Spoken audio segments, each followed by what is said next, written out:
Untuk penyusunan SKP tahun 2022 dan pengerjaan kinerja, maka perlu disusun, yaitu rencana kinerja atau rencana aksi, atau disebut juga dengan rencana atau sasaran strategis, atau disebut juga dengan Renstra, rencana strategis. Bagi guru, tentunya ada beberapa hal yang harus dipersiapkan kaitannya dengan tupoksinya. Di sini kami sampaikan file perjanjian kinerja yang berisi kinerja seorang guru ke depan selama 1 tahun terkait dengan tupoksinya sesuai dengan peraturan perundang-undangan. Di samping itu tentu saja ada tugas-tugas lain yang dikerjakan yang di sini tidak disebutkan. Misalnya tugas tambahan mengabsen atau mempresensi siswa, mempresensi kehadiran siswa, mengatur piket, kemudian kaitannya dengan gerakan literasi dan sebagainya. Itu tidak disebutkan di sini karena itu sifatnya per guru berbeda dalam hal waktu pelaksanaannya, programnya, dan sebagainya. Yang kami sampaikan di sini adalah yang pokok-pokok saja.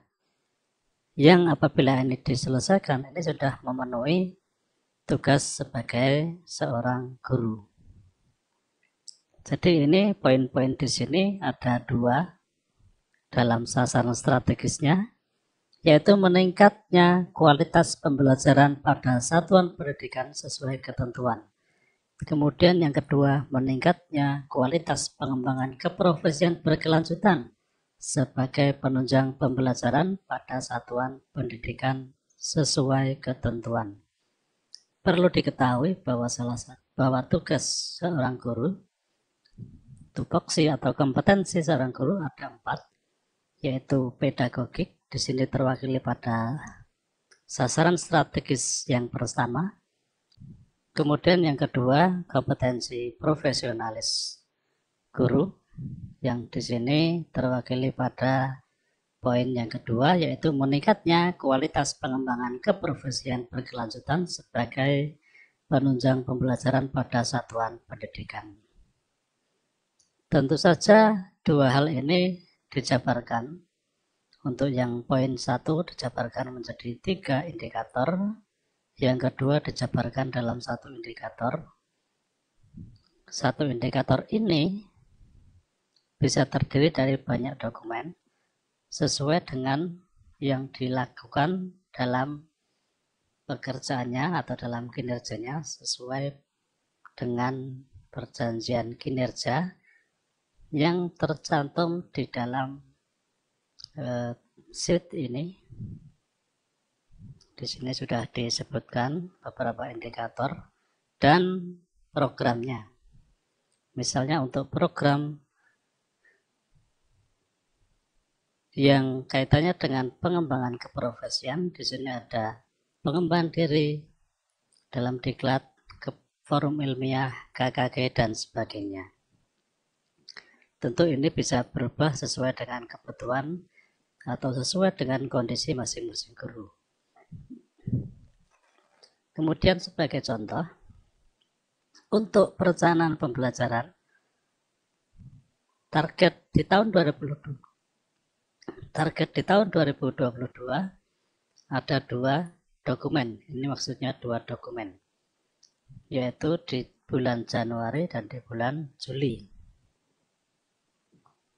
Perencanaan di sini meliputi program semester dan program dan RPP yang disusun di awal semester. Untuk RPP ini bisa ditulis atau disusun setiap hari, karena sekarang RPP 1 lembar itu dibuat dalam 1 hari. Kemudian di sini ada pelaksanaan pembelajaran dan seterusnya disesuaikan dengan kondisi masing-masing. Nah, dengan daftar seperti ini kita bisa menentukan dokumen yang harus dibuat, kemudian waktu yang digunakan untuk memenuhi dokumen tersebut, dan item-itemnya, tahapan kerja, yang ini semua bisa dijadikan acuan untuk dimasukkan di dalam e-kinerja.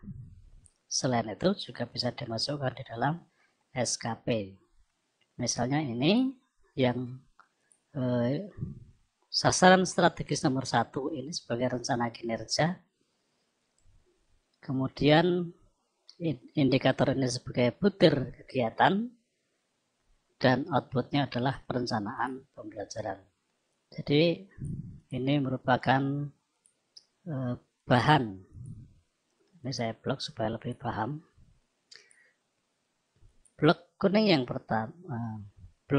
pertama ini untuk rencana kinerja, kemudian indikator ini untuk butir kegiatan, dan outputnya adalah perencanaan pembelajaran. Ini sebagai acuan dan nanti bisa dimasukkan di dalam SKP.